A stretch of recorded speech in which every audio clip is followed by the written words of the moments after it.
Hello, everyone. Tonight I just wanted to talk about the 2014 World War II drama Fury.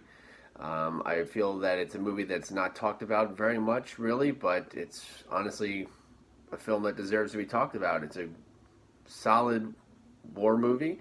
It's my all-around favorite World War II movie, possibly ever. Maybe second to Memphis Belle or arguably Saving Private Ryan, but it's also one of the best war movies in general.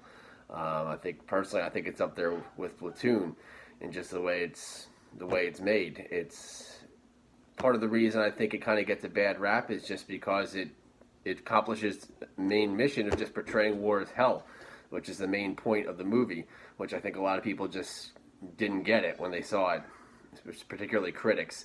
It just it shows a dirty version of World War II that people still aren't comfortable with seeing, as in it just shows war as in how it actually looked and not the sanitized version of war that most World War II movies still do, for better or for worse.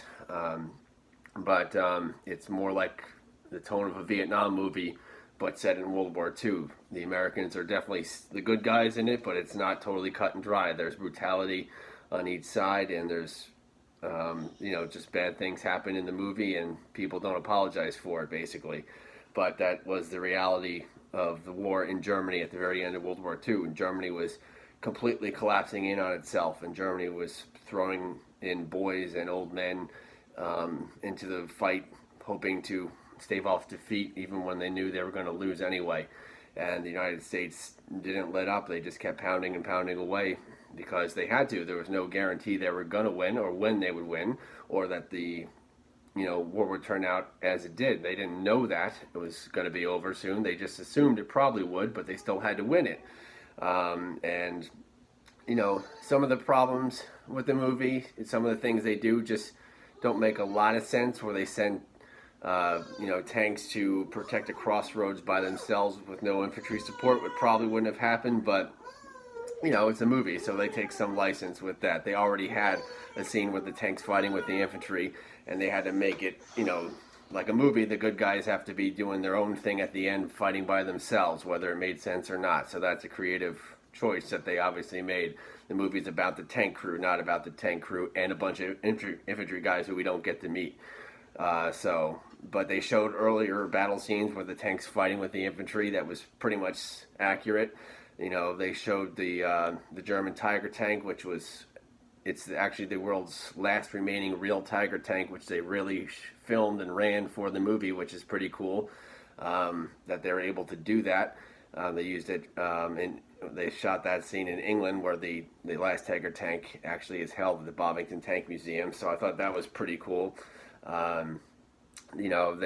They have some bias towards showing how badass the German armor was, which it was, but they only had really so many encounters with Tiger tanks. The Americans only had a handful of encounters against Tigers during the war, so it's a little unlikely that they would happen to run into a Tiger at the very end of the war when they were almost certainly all destroyed. But again, it's a movie, so it's hard to make a World War II movie without showing a Tiger tank if you're fighting the war in Europe, because everyone expects to see that, so they'd want to see it. It would be boring if it was a Panzer IV or a Panzer III or something like that. People want to see a Tiger tank because that's what they expect to see, because they saw him in Saving Private Ryan.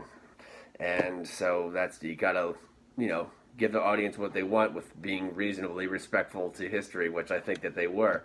Another thing that the movie just got right was just how guys in the military treat each other, which I think that probably a lot of the critics who didn't like the movie just didn't get that they are, it's a very masculine movie. It's a totally masculine movie, for better and for worse, and the characters just treat each other in a harsh way because that's what men, particularly men in the military, particularly men in a combat setting, especially from that generation, would do and did do.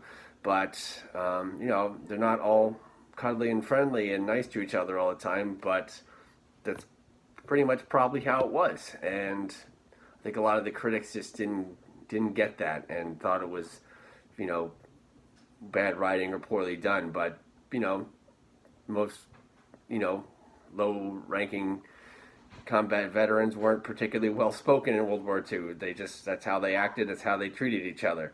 I thought Brad Pitt, Shia LaBeouf, Logan Lerman, Michael Pena, they all did a great job. John Barenthal as well, really, the whole cast. So, I just wanted to say some thoughts about Fury 2014. It's a great movie. I think it's a good movie in general. It's a great World War II movie. And it doesn't get all the credit it deserves. Thanks for watching.